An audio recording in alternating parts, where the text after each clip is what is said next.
Good morning students. आज हम इस वीडियो में मापनी का अर्थ, परिभाषा और उसके प्रकारों का अध्ययन करेंगे। प्रायोगिक भूगोल का ये सबसे महत्वपूर्ण टॉपिक है, विषय है, जिसको आपको ध्यान से पढ़ना है। ये मापनी का एक बेसिक कॉन्सेप्ट भी कहलाता है। मापनी के अर्थ को हम एक उदाहरण के द्वारा समझ सकते हैं।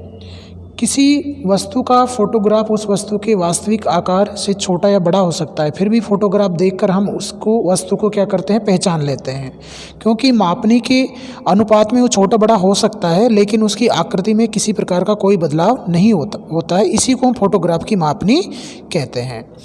इसी प्रकार किसी मानचित्र में संबंधित क्षेत्र की लंबाई, चौड़ाई, आकार व आकृति को जिस अनुपात में छोटा करके प्रदर्शित किया जाता है, उस अनुपात को मानचित्र की मापनी कहते हैं। दूसरे शब्दों में हम ये कह सकते हैं कि किन्हीं दो बिंदुओं के बीच की मानचित्र पर मापी गई सीधी दूरी तथा उन्हीं बिंदुओं के मध्य धरातल पर मापी गई वास्तविक क्षैतिज दूरी के बीच के अनुपात को संबंधित मानचित्र की मापनी कहा जाता है। इसे हम एक सूत्र के द्वारा भी प्रदर्शित कर सकते हैं। जैसे जो मापनी है उसका जो सूत्र है, मानचित्र पर दो बिंदुओं के बीच की सीधी दूरी बटा धरातल पर उन्हीं दो बिंदुओं के बीच की क्षैतिज दूरी।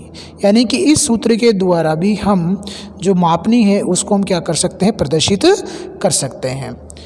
अगर हम इसको एक उदाहरण के द्वारा समझना चाहें तो इस प्रकार समझ सकते हैं कि मान लीजिए ए व बी कोई दो बिंदु हैं जिनकी मानचित्र व धरातल पर एक दूसरे से क्रम से 1 सेंटीमीटर व 1 किलोमीटर है।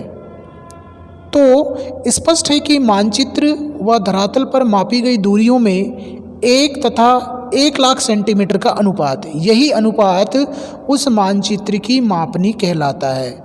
इसे अनुपात के रूप में 1:1 लाख के रूप में भी लिखा जा सकता है, या 1/1 लाख भी लिखा जा सकता है। यहाँ पर 1 और 1 लाख सेंटीमीटर यानी कि धरातल पर और मानचित्र पर, यानी कि धरातल पर 1 किलोमीटर और मानचित्र पर 1 सेंटीमीटर, दोनों भिन्न इकाइयाँ हैं। मापनी के रूप में हम क्या करते हैं, दोनों ही जो धरातल और मानचित्र की जो इकाई है उसको हम एक ही इकाई में क्या करते हैं, प्रदर्शित करते हैं। जैसे 1 किलोमीटर को हमें किस में बदलना पड़ेगा, सेंटीमीटर। तो 1 किलोमीटर में कितने होते हैं, 1 लाख सेंटीमीटर। इसलिए जब भी हम इसको मापनी के रूप में प्रदर्शित करेंगे तो 1:1 लाख के रूप में लिखा जाएगा। अब बात करते हैं मापनी प्रदर्शित करने की विधियों के बारे में। मापनी प्रदर्शित करने की 3 विधियां हैं, ये प्रकार भी कहे जा सकते हैं, जिनके द्वारा हम मापनी को मानचित्र पर प्रकट कर सकते हैं। आपने दीवारों पर जो हमारे एटलस मानचित्र होते हैं या वॉल मैप होते हैं, मानचित्र होते हैं, आपने देखा होगा राजनीतिक मानचित्र, उनके ऊपर जो मापनी लिखी गई होती है वो 3 रूपों में लिखी होती है। पहला होता है कथन विधि। इस विधि में किसी मानचित्र पर उसकी मापनी को शब्दों में लिखते हैं। जैसा मैं बोलूँगा, उच्चारण करूँगा, उसको एज इट ही उस मापनी के रूप में लिखा जाएगा। जैसे मैंने यहाँ पर बोला 1 सेंटीमीटर बराबर 2 किलोमीटर, 1 सेंटीमीटर बराबर 5 किलोमीटर, या 1 इंच बराबर 1 मील, 1 इंच बराबर 20 मील, या 1 इंच बराबर 50 मील।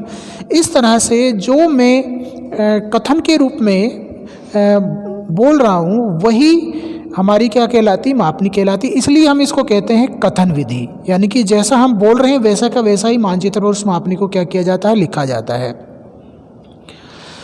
भारत के जो गांवों के भू संपत्ति मानचित्र या व्यक्तिगत जो भवन होते हैं, जो प्लान बनाए जाते हैं, वो मुख्य रूप से इसी विधि मापनी को में प्रदर्शित किया जाता है। यह मापनी प्रदर्शित करने की सबसे सरल विधि भी मानी जाती है। इसको देखकर वही व्यक्ति मापनी का अध्ययन कर सकता है या मानचित्र पर लिखी गई जो दूरियां हैं उनका अनुमान लगा सकता है, जो मापनी के बारे में पहले से अच्छी प्रकार से जानता हो, या यूँ कहें कि वो रैखिक माप प्रणालियों के बारे में अच्छी तरह से जानता हो। तभी वो जो हमारी कथन विधि है उसके द्वारा जो मापनी व्यक्त की गई है उसके अर्थ को क्या कर सकता है, समझ सकता है। तो इस प्रकार हम कह सकते हैं कि कथन विधि में हम जो शाब्दिक विवेचन करते हैं या जो हम बोलते हैं उसको मानचित्र पर उसी रूप में लिखते हैं। मानचित्रों पर आपके पास एटलस मानचित्र होगा या घर में कोई आपका जो आप ज्योग्राफी के विद्यार्थी हैं तो भारत का, राजस्थान का या वर्ल्ड का कोई भी एक मानचित्र अगर आपके पास हो तो उसमें आप देखेंगे कि नीचे 3 रूपों में मापनियाँ लिखी होंगी। सबसे ऊपर होता है कथन विधि, उसके बाद जो दूसरी मापनी प्रदर्शित करने की विधि है वो है निरूपक भिन्न विधि। इसको RF भी बोलते हैं शॉर्ट में, रिप्रेजेंटेटिव फ्रैक्शन, यानी कि RF हिंदी में निरूपक भिन्न, और इसको प्रदर्शक भिन्न के रूप में भी जाना जाता है। मानचित्र एवं धरातल पर मापी गई दूरियों के अनुपात को प्रदर्शित करने वाली भिन्न, जैसे 1/50,000 को निरूपक या प्रदर्शक भिन्न यानी कि RF शॉर्ट में, अगर हम संक्षेप में इसको लिखते हैं तो RF लिखते हैं, कहते हैं। इस भिन्न का अंश व हर किसी माप प्रणाली की समान इकाइयों में क्रमशः मानचित्र व धरातल पर मापी गई दूरियां प्रकट करते हैं, और इस भिन्न में अंश का मान सदैव 1 होता है। यहाँ पर यह ध्यान रखने योग्य की बात है कि जब भी आप मापनी दी गई जो RF है उससे आप मापनी की जब रचना करते हैं तो उसमें जो अंश का मान है वो सदैव क्या होना चाहिए, 1 होना चाहिए। वो 1 होगा तभी उसकी गणना अपन कर सकते हैं और तभी उसको रैखिक रूप में क्या किया जा सकता है, प्रदर्शित किया जा सकता है।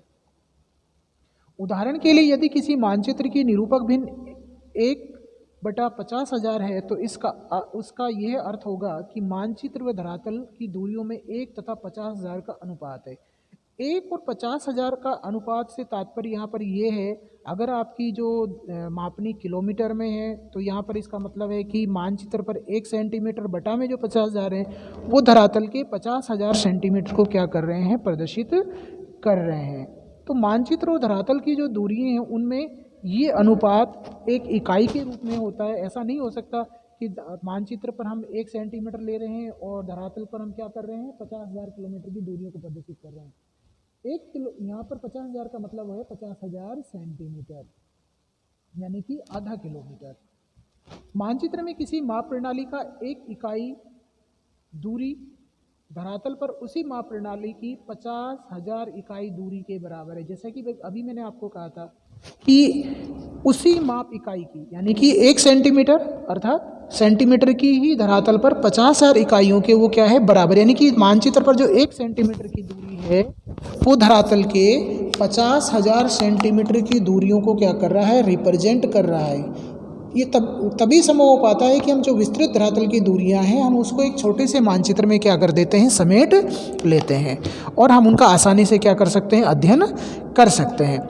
RF का जो फॉर्मूला है, मानचित्र में किसी रैखिक माप की एक इकाई की दूरी बटा उन्हीं इकाइयों में धरातल पर मापी गई दूरी का अनुपात होता है। तीसरी जो मापनी प्रदर्शित करने की जो विधि है उसे हम आलेखी विधि के नाम से जानते हैं। आलेखी विधि का मतलब यहाँ पर है कि ग्राफिकल मेथड, यानी कि जो RF आपको दिया गया है उसको हम आलेखी विधि के द्वारा एक रैखिक माप में क्या करते हैं, परिवर्तित करते हैं। अर्थात उसको हम एक आदर्श रेखा पर, एक आदर्श रेखा जो हमारे द्वारा चुनी हुई होती है, सेंटीमीटर में होती है या इंच में होती है, उसके ऊपर जो हमारी दूरियां आती हैं, जैसे 1 सेंटीमीटर बराबर 1 किलोमीटर है, 1 सेंटीमीटर बराबर 5 किलोमीटर, या हम यूँ कहें कि ब्रिटिश माप में अगर 1 इंच बराबर 1 मील है और 1 इंच बराबर 5 मील है तो उसको हम क्या करते हैं, उसमें प्रदर्शित करते हैं, जिसे हम रैखिक माप प्रणाली कहते हैं। इस विधि में निरूपक भिन्न के अनुसार ज्ञात की गई किसी लंबाई के बराबर मानचित्र पर एक रेखा खींचकर उसे प्राथमिक व गौण भागों में विभाजित कर देते हैं तथा इन उपविभागों पर उनके द्वारा प्रदर्शित वास्तविक दूरियों के मान लिख दिए जाते हैं। अब बात आती है आलेखी मापनी के भेद। आलेखी मापनी के कई भेद हैं जिसमें उनको प्रदर्शित किया जाता है, जैसे सरल मापनी है, तुलनात्मक मापनी है, विकर्ण मापनी है, वर्नियर मापनी है और अन्य मापनियाँ हैं। तुलनात्मक मापनियों में भी विभिन्न मात्रकों वाली मापनी है, समय मापनी है, परिक्रमण मापनी है। वर्नियर मापनी में हम उसको आकृति के अनुसार यानी कि सीधे किनारे वाली मापनी या वक्र किनारे वाली मापनी के रूप में क्या किया जाता है, बनाया जाता है। आपके पाठ्यक्रम के अंतर्गत सरल मापनी, तुलनात्मक मापनी और विकर्ण मापनी का क्या किया जाएगा, अध्ययन किया जाएगा। तो आज के इस वीडियो में हम मापनी के विभिन्न जो प्रकार हैं उनके बारे में जाना, और अगले वीडियो में हम सरल मापनी की रचना किस प्रकार की जाती है, उसकी गणना कैसे की जाती है और उसको आलेखी मापनी में किस तरह से प्रदर्शित किया जाता है उसके बारे में